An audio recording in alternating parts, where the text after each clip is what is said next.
Millions of people in Japan have had to evacuate their homes after one of the strongest typhoons in decades hit the country. Here's Kyushu.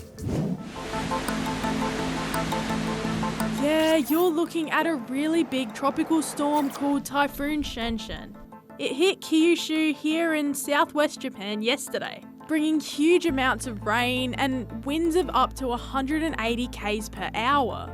The storms caused major flooding and landslides in the area, while trees, power lines, buildings and roads have been destroyed. Authorities say it's one of the strongest storms to hit the region in decades. So far, 3 people have died, more than 78 are injured, and more than 5.2 million people have had to evacuate their homes. Hundreds of flights to and from southern Japan have also been cancelled, leaving lots of people stuck in the area. I mean, I'm concerned because I obviously do not want to miss our flights back to New York on September 2nd. But rescue teams are working hard to get people to safety, and many people are hoping for a break from the weather soon.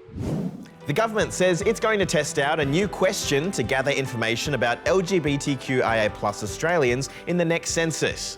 The census is a massive national survey that builds a picture of what the country looks like every 5 years. And there was outrage earlier this week when the government announced the 2026 census wouldn't include questions about sexuality and gender identity. But now the government seems to have changed its mind and says there will be a question if the testing goes well.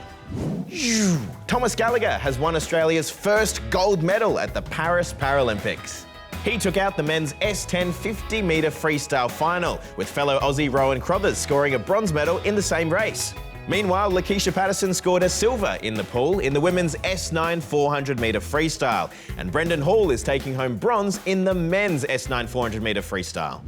Rio de Janeiro's police force has taken on a new mission, and at the centre of it all is stuffed toys. Josh investigates. Now, you listen here, because I'm only going to ask you this once. Why wouldn't that claw machine of yours just let me win one of these fuzzy cuddle bears? There's a new public enemy in Rio de Janeiro, claw machines. Yeah, the police force there has just seized a bunch of claw machines, or skill testers as you might call them, and their fluffy prizes from around the city. It says these arcade toy scoopers aren't actually games of skill at all, but instead games of chance. And you know what that means, Sonny? It's basically just gambling, innit?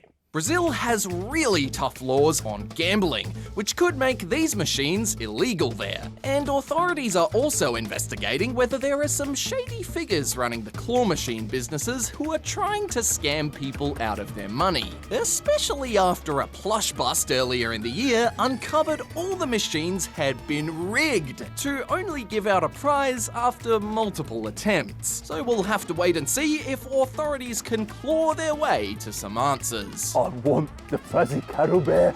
I want my lawyer. Oh, now it's time for some stories that are a bit aspirational. Oh no, inspirational. Yeah, I like that one. First up to Wagga Wagga in New South Wales, where Alan here is planning to run a marathon for his 80th birthday. I'm doing it because it's a fun challenge. The retired GP last ran a marathon 40 years ago, but he's been busy training hard and is feeling pretty confident he's still got what it takes. I'm planning a few marathons next year if I survive this one. All this training is not going to go to waste. Now to a video from Victoria showing a kangaroo jumping super high over a fence. It was captured by Nathan, a landscaper on the job who just happened to be in the right place at the right time with a camera in hand.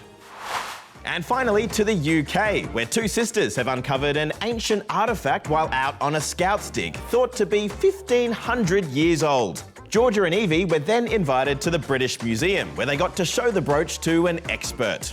Both sisters then received special badges and a personal message from adventurer Bear Grylls. Well done, Georgia and Evie. I was so surprised. Then I saw it was Bear Grylls. I was so happy. Gone, good. Oh, goodbye. Well, that's all from us today. Have a great weekend and we'll see you on Monday. Goodbye.